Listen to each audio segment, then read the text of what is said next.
Những chiếc đồng hồ tủ cây của Đức thì bao giờ cũng là lựa chọn tối ưu nhất dành cho các bác đang tham khảo và tìm kiếm những mẫu đồng hồ tạ cây. Với cái giá phân khúc tầm trung thì bác nào cũng có thể lựa chọn và kiếm tìm cho mình một chiếc đồng hồ tạ cây ưng ý.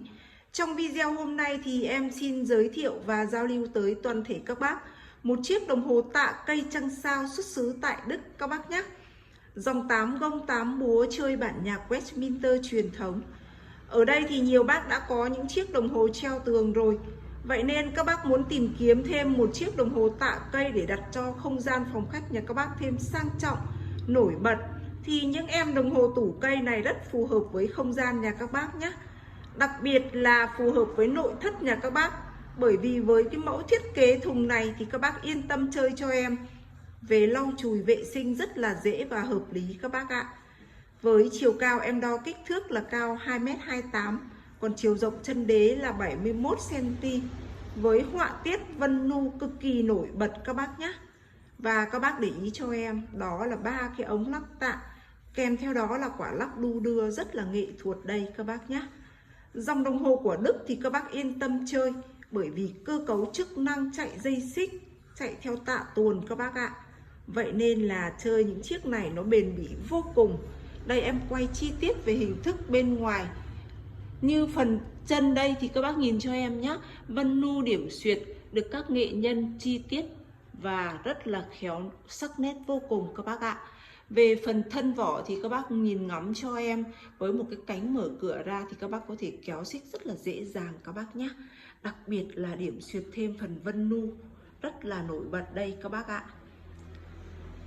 Chiếc đồng hồ tạ cây này em đảm bảo với các bác là đặt trong không gian phòng khách nhà các bác thì nó sang trọng. Đây, bên hông thì em sẽ quay chi tiết cho các bác nhìn nhé. Với hai phần thông gió cửa sổ thì có thể mở ra được và đóng được các bác ạ. Và bên dưới thân thì các bác nhìn ngắm cho em, đó là cái phần kính trong suốt để tạo cái vẻ đẹp cũng như là những mẫu thẩm mỹ thiết kế của những thiết kế thùng này các bác ạ.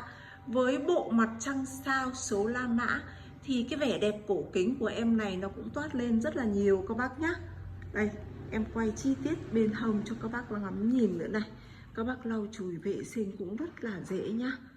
Những em thùng này thì đặc biệt là cực kỳ chắc chắn, bền bỉ theo năm tháng.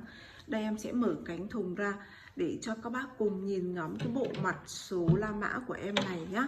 Đây các bác ngắm nhìn cho em này. Với một mẫu thiết kế số La Mã cực kỳ cổ kính này. Đây được gọi là phần trăng sao họa tiết các bác nhé. Và cung đây 12 con giáp cung hoàng đạo các bác ạ. Kèm theo đó có chế độ khóa ngắt chuông ở bên đằng sau số 3 đây này các bác này. Đấy, rất là tiện lợi nhá. Về phần âm thanh thì âm thanh của chiếc này nó như tiếng chuông nhà thờ Ngân. Đây các bác nghe âm thanh cho em nhé.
Vâng, đây chính là bản nhạc Westminster chuông điểm 15 phút một lần các bác nhé.